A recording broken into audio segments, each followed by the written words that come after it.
हा आपला next question आहे प्रोसेस अकाउंट. आपण आधीच्या बेसिक 3 मध्ये प्रोसेस अकाउंट काढली. त्याच्यामध्ये एक ऍडजस्टमेंट आता आपण या क्वेश्चन पासून नवीन घेतोय. ऍडजस्टमेंट तुम्हाला इथे नावाप्रमाणे टायटलमध्ये दिसेल.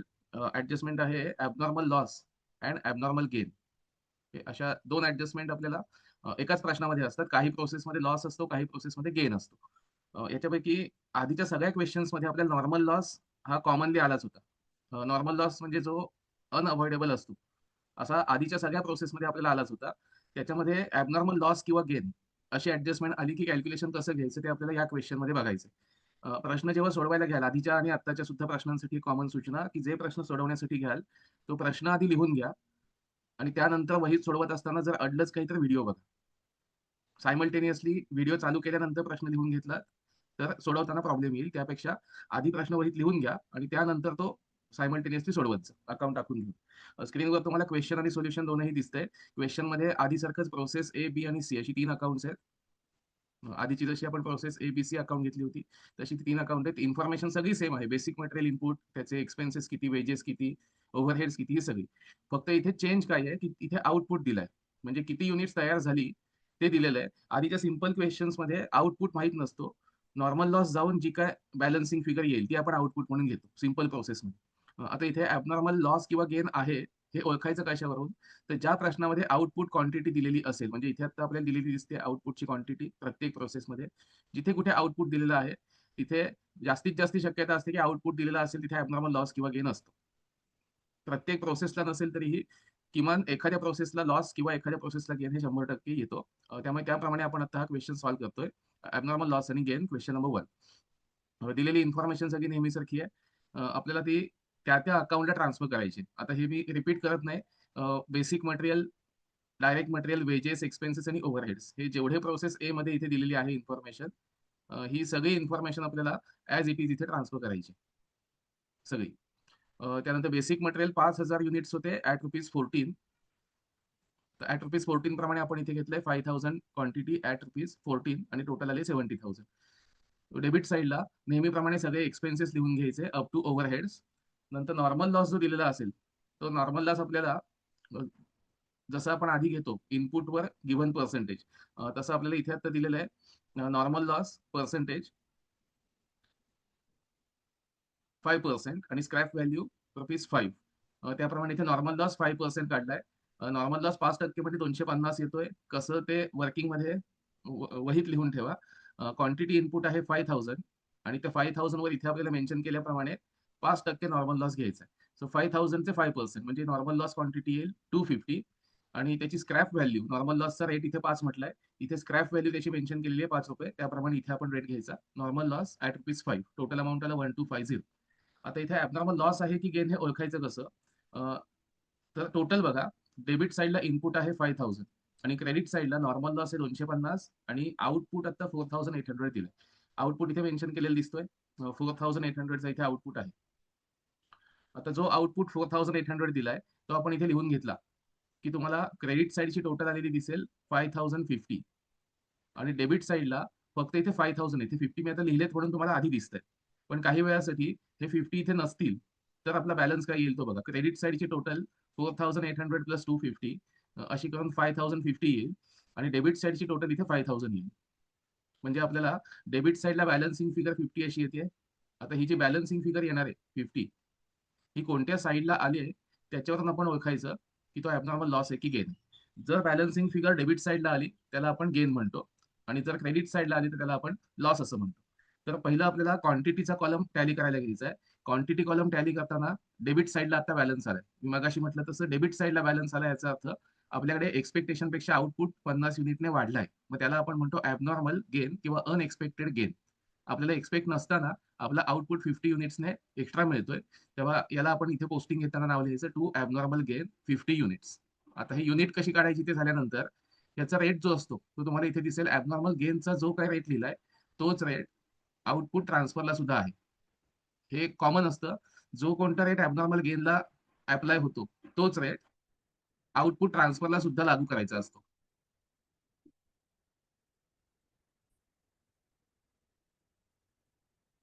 तो ॲबनॉर्मल गेन आणि ट्रान्सफर याचा जो रेट आता इथे मी राउंड केलाय 56.58 दोन्हीकडे आहे. तो कॅल्क्युलेट कसा करायचा त्यासाठी एक कंपल्सरी वर्किंग करावं लागतं. इथे राऊंड केलेला दिसतोय हा रेट आपला आन्सर म्हणून आलाय. त्याच्यासाठी व्हॅल्यूज कोणत्या कोणत्या घ्यायच्या असतात ते बघा. त्यासाठी फॉर्म्युला आहे cost of output or cost of abnormal loss or cost of abnormal gain. या तीनही साठी जे आपण कॅल्क्युलेशन किंवा वर्किंग नोट घेतो त्याचा रेट ह्या तिन्हीसाठी कॉमन आहे. त्यामुळे कॉस्ट ऑफ आउटपुट असू दे किंवा ॲबनॉर्मल गेन असू दे किंवा ॲबनॉर्मल लॉस, सगळ्यासाठी रेट काढायचा एकच फॉर्म्युला आहे किंवा या फॉर्म्युल्याचं जे आन्सर येईल तेच या तिन्हीसाठी रेट म्हणून यूज करायचं. आता फॉर्म्युला काय आहे बघा. फॉर्म्युला आहे total cost minus scrap value upon total input units minus normal loss units. दुसऱ्या शब्दामध्ये debit total minus credit total हे पहिलं अमाऊंटसाठी घ्यायचं आणि upon debit units minus credit units. आता हे जे आपण डेबिट आणि क्रेडिट युनिट्स असे घेतो हे फक्त अंडरस्टँडिंग पर्पजसाठी आहे. ऍक्च्युअली कॅल्क्युलेशन घेताना फॉर्म्युल्याप्रमाणे कॅल्क्युलेशन घ्यायचं.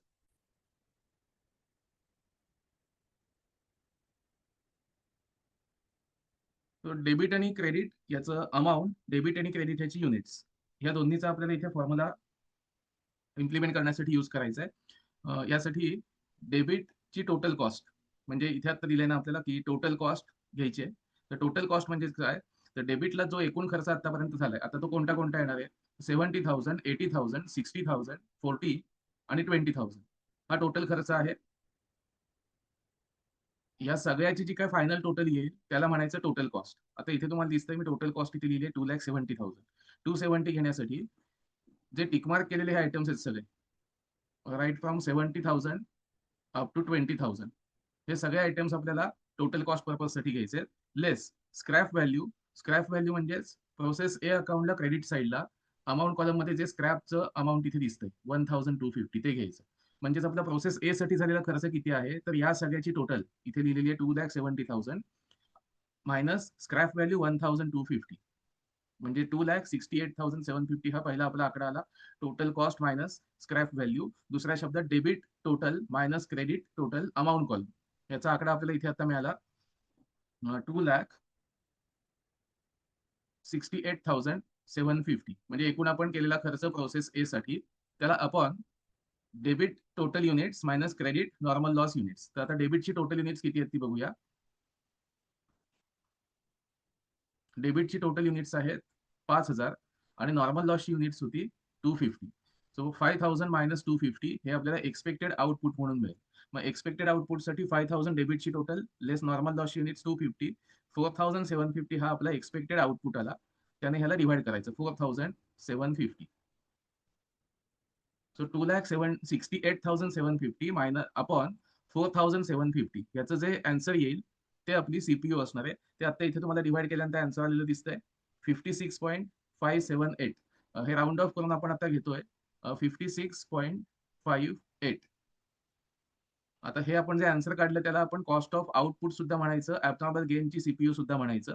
आणि दोन्ही केसेसमध्ये 56.58 हे आपल्याला रेट कॉलम मध्ये घ्यायचं, 56.58 हे आपल्याला रेट कॉलम मध्ये लिहायचं.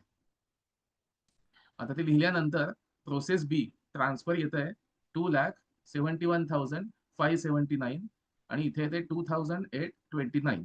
या दोन्ही आकडे मिळाल्यानंतर आपलं प्रोसेस ए अकाउंट टॅली होईल. फक्त हा आकडा तुम्हाला दिसतोय पॉईंट मध्ये आपण राऊंड ऑफ केलाय, त्यामुळे फक्त थोडासा काही रुपयांचा फरक आला तर तेवढा ऍक्सेप्टेबल आहे, आकडे आपण राऊंड ऑफ करून घेतल्यामुळे. सो ऍबनॉर्मल गेन असेल किंवा ऍबनॉर्मल लॉस असेल, दोन्हीसाठी ट्रान्सफरचा रेट जो ऍप्लिकेबल होईल त्या त्या प्रोसेससाठी तो अप्लाय करायचा. तर स्टेप बाय स्टेप आता जे प्रश्न सोडवताना आपण बघितलं की पहिला क्वांटिटी कॉलम क्लोज करायचा, त्यानंतर ऍबनॉर्मल गेन आहे की लॉस आहे ते ठरवायचं. डेबिटला बॅलन्सिंग फिगर आली तर गेन, क्रेडिटला आली तर लॉस, आणि त्यानंतर इथे दिलाय त्यानुसार फॉर्म्युला यूज करायचा आणि त्याचा रेट पर युनिट किती येतो तो काढायचा. तर ही याप्रमाणे झाली आपली प्रोसेस 1 किंवा प्रोसेस ए. प्रोसेस 2 साठी मेथड सेम वापरायची आपल्याला, स्टेप बाय स्टेप त्याप्रमाणेच. प्रोसेस बी जरा फास्ट घेऊ कारण सेम आपल्याला प्रोसेस फॉलो करायची आहे. प्रोसेस बी मध्ये जे ट्रान्सफर आलंय त्याच्यामध्ये आधीच्याच सिंपल प्रोसेस अकाउंट सारखे हे जे 3 आकडे आपले आले आउटपुट ऑफ प्रोसेस ए, हे असेचे असे आपल्याला प्रोसेस बी कडे घ्यायचे. क्वांटिटी सेम, रेट सेम आणि त्याचा अमाऊंट सुद्धा सेम. हे आकडे आल्यानंतर बाकीचे direct material, direct wedges, direct expenses आणि ओव्हरहेड्स हे प्रोसेस बी साठीचे जे आहेत ते आपल्याला ऍज इट इज इकडे ट्रान्सफर करायचे. ते सगळे जसेच्या तसे इथे घेतले आपण. प्रोसेस बी चा जो काही खर्च होता तो ते लिहिल्यानंतर नॉर्मल लॉस आपल्याला इथे प्रोसेस बी साठी दिलेला होता. Normal loss is 10%, 10% normal loss, आणि त्याची स्क्रॅप व्हॅल्यू 8 सांगितली होती. तर 10% म्हणजे 4800, याचे 10% म्हणजे इथे 480 आलंय. 4800 चे 10%, म्हणजे क्वांटिटी 480 आली. त्याचा रेट इथे मेन्शन केला होता ₹8. तो आपण इथे घेतलाय ₹8. 480 इंटू 8 म्हणजे 3840, असं इथे आकडा मिळाला आपल्याला स्क्रॅप व्हॅल्यूचा. तो लिहिल्यानंतर अकाउंट क्लोज करायचंय. अकाउंट क्लोज करण्यासाठी आधीची सांगितलेली त्याच पद्धतीने आधी क्वांटिटी कॉलम क्लोज करायचा. आता क्वांटिटी कॉलम मध्ये इथे आउटपुट मेन्शन केलेला आहे आपल्याला. 4200चा इथे आउटपुट दिसतोय, तो इथे लिहून घ्यायचा 4200.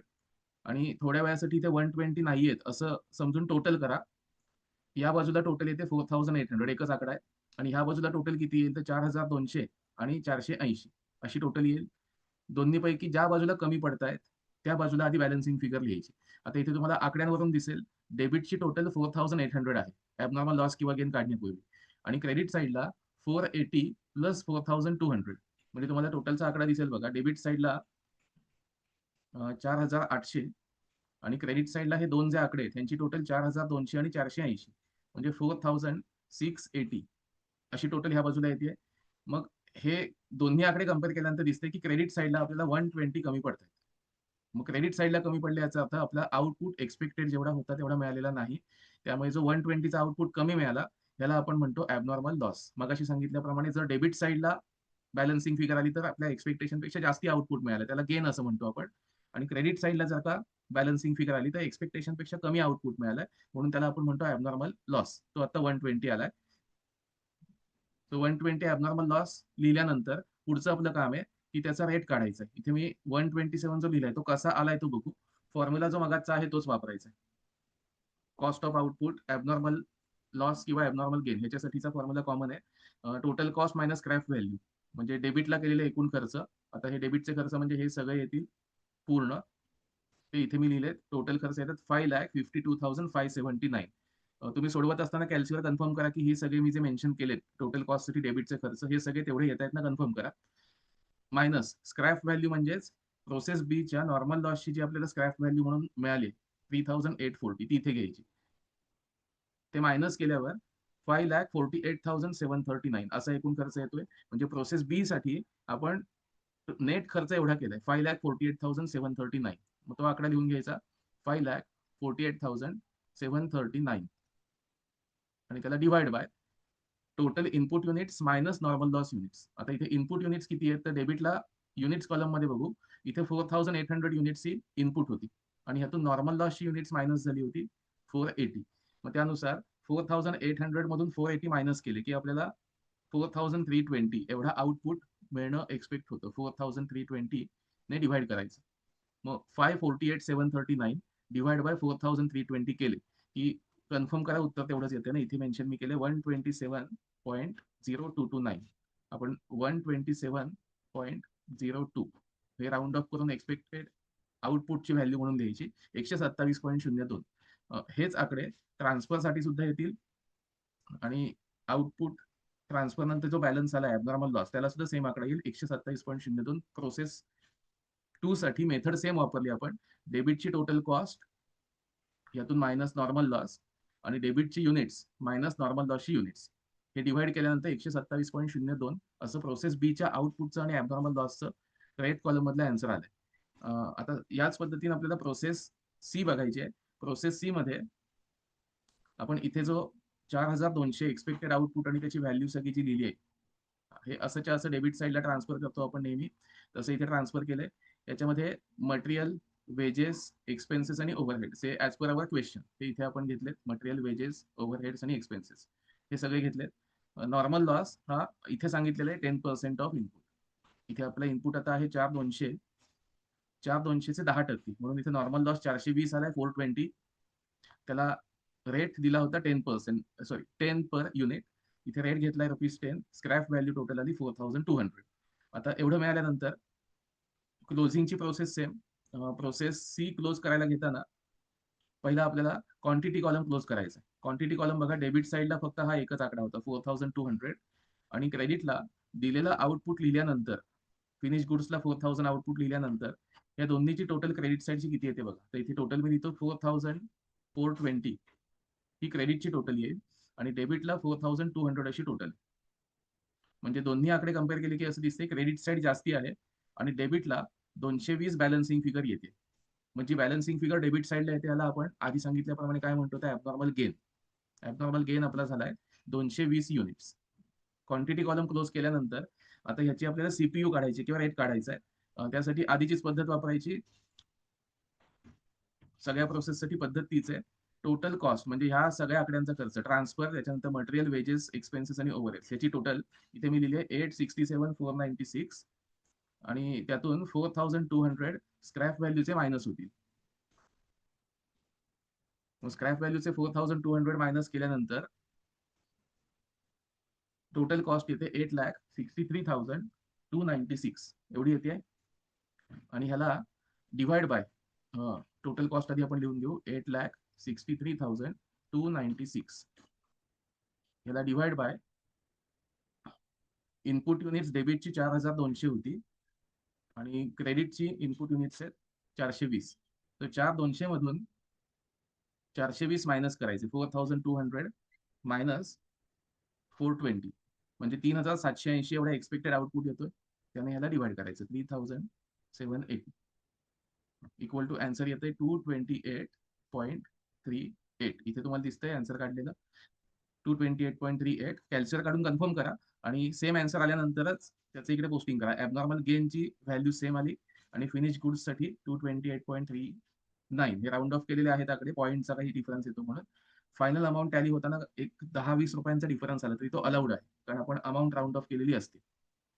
सो फायनल इथे आपली अमाऊंट आली 9,13,540 आणि इथे आले 50,244. ते लिहून झाले की अकाउंट टॅली करा. ऍबनॉर्मल लॉस आणि गेन जे आपण काढले त्याच्या वर्किंग नोट्स प्रत्येक कॅल्क्युलेशनसाठी कंपल्सरी आहेत. त्यामुळे फॉर्म्युला एकदाच लिहिलात तरी चालेल, पण सगळ्या working notes abnormal loss gain कॅल्क्युलेशनच्या प्रोसेस वाईज ह्या तुमच्या क्वेश्चनच्या खाली सोल्युशन मध्ये आलेल्या असले पाहिजे. सो हा आपला होता process account with abnormal loss and abnormal gain calculations.